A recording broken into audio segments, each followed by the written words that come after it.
मुख्यमंत्री निश्चितीनंतर काही मंत्र्यांच्या नावावर दिल्लीमध्ये शिक्कामोर्तब होणार असं कळतंय। नव्या सरकारमध्ये तरुण चेहऱ्यांना संधी मिळणार आहे असं म्हटलं जातंय। त्यामुळेच फडणवीसांच्या सागर बंगल्यावरती आता आमदारांची रीघ लागल्याचं पाहायला मिळतंय। फडणवीसांना भेटण्यासाठी अनेक आमदार सागर बंगल्यावरती सध्या दाखल झालेत। मुनगंटीवार, आशिष देशमुख, नवनीत राणा, रवी राणा, धनंजय मुंडे, भरत गोगावले, जयकुमार रावल असे हे नेते आहेत।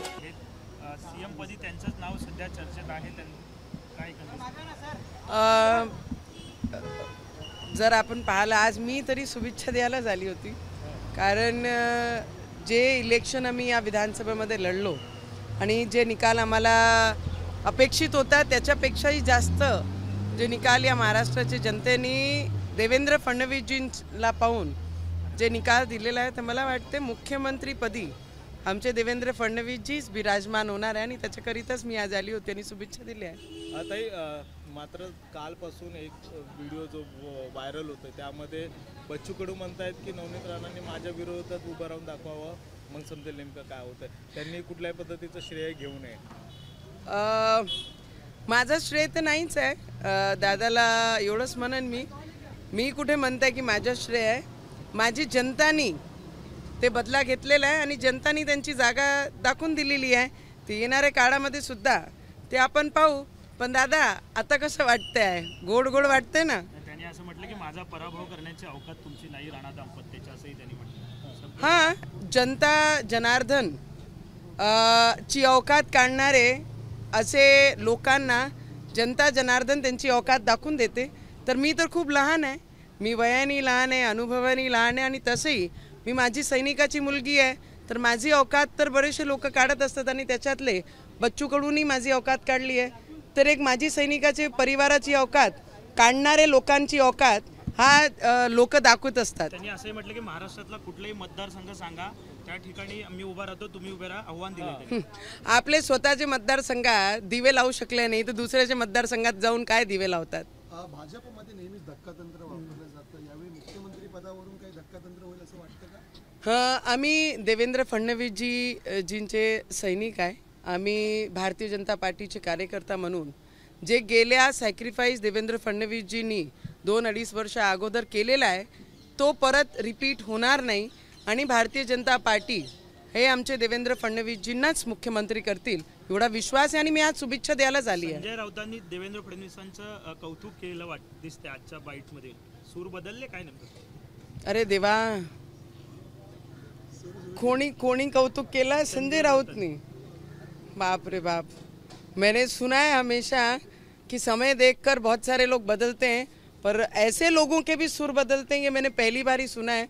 मुझे लगता है, मला असं वाटतं की संजय राऊतजींचे सूर नाही, दिशाही खूप लवकर बदले। संजय राऊत आता शिंदेंना म्हणतात, शिंदेंनी पाठिंबा दाखवलेला आहे, त्याच्यावर म्हणतात की आता यांना बाळासाहेबांचे विचार आणि बाळासाहेबांचं नाव घ्यायची परवानगी देणार नाही, कारण की त्यांनी सगळं निर्णय जे ते मोदींना दिलेले। कसं बघतात? रामजी जेव्हा ते म्हणत होते की रामजी आमचे घरचे नाही आहे भारतीय जनता पार्टीचे, तर तसेच महाराष्ट्रामध्ये बाळासाहेबांचे विचार हे एक परिवारातले नाही तर महाराष्ट्राचे जनतेचा विचार घेऊन आम्ही चालतो आहे। तर कोणी किती काही म्हटलं तर तो नाव कोणी आमचे तोंडी आमचे विचार बंद करू शकत नाही। रवीजी वारंवार आहे ते अपक्ष निवडून येताना पाहायला मिळतात, मात्र त्यांना यावेळेस मंत्रिपद मिळावं यासाठी काय प्रयत्न? आमचं लक्ष आज एकच आहे की देवेंद्रजी फडणवीसला परत एकदा मुख्यमंत्रीची शपथ घेताना पाहायला पाहिजे, त्याच्याकरिता आम्ही देवाला प्रार्थना करतो। त्यांच्यासोबत आणखी रवीजींनी घ्यावं असं वाटतंय? सर्वात मोठा पक्ष दिसून येतो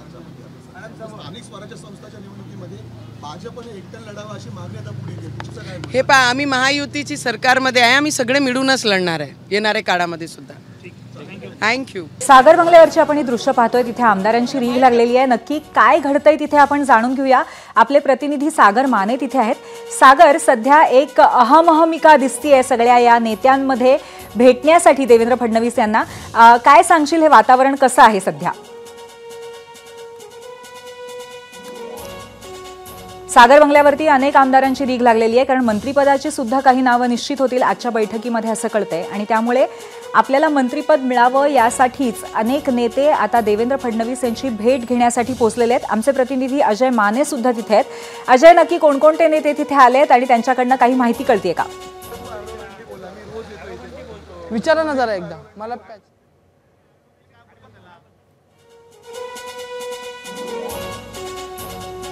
आपण पाहतोय सागर बंगल्यावरची दृश्य. नवनीत राणा या नुकत्याच बोलत होते आपल्याशी. अजय माने आपल्यासोबत आहेत. अजय, कोणकोणते आमदार आलेले आहेत, त्यांच्याशी काही बातचीत होऊ शकली का, काय सांगाल? पाहिलं तर सागर बंगल्यावर देवेंद्र फडणवीस यांच्या भेटीगाठींसाठी मागच्या 3 ते 4 दिवसांपासून जी ती सतत ओघ लागलेला आपल्याला पाहायला मिळते. आज स्वतः दाम्पत्य रवी राणा जे ते या ठिकाणी पोहोचले होते. नवनीत राणा या ठिकाणी आल्या होत्या. त्याच्यासोबतच सुधीर मुनगंटीवार जे माजी मंत्री राहिलेले आहेत मागच्या सरकारमध्ये, ते सुद्धा या ठिकाणी येऊन गेले. त्यासोबतच आशिष देशमुख यांनी सुद्धा या ठिकाणी जी आहे ती उपस्थिती लावलेली आहे. हेच नाही तर भाजपचा असेल त्याच्यासोबतच शिंदेच्या शिवसेनेचे आमदार सुद्धा सागर बंगल्यावर येताना पाहायला मिळतात.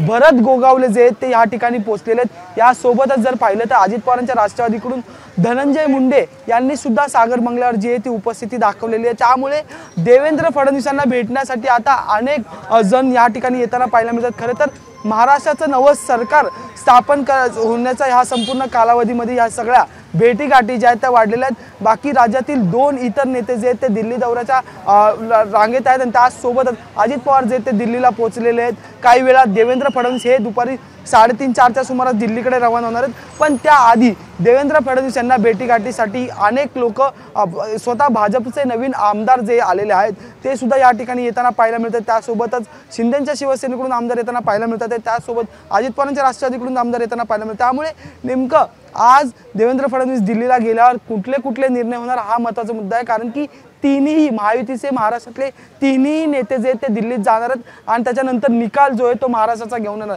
त्यामुळे एकीकडे मुख्यमंत्री पदाची चर्चा तर होतेच आहे, पण त्यासोबतच मंत्रिपदाची लॉबिंग करण्यासाठी ही सगळी मंडळी जी आहे ती आता भेटीगाठींचं सत्र जे ते सुरू असलेलं आपल्याला पाहायला मिळतं. त्याच पार्श्वभूमीवर आज देवेंद्र फडणवीसांच्या भेटी भाजपच्या आमदारांसोबतच शिंदेच्या शिवसेनेचे आमदार असो किंवा अजित पवारांच्या राष्ट्रवादीचे आमदार असो यांच्याकडून सुद्धा होताना पाहायला मिळतात. पूर्वी धन्यवाद आपल्या माहितीबद्दल. एबीपी माझा, उघडा डोळे बघा नीट.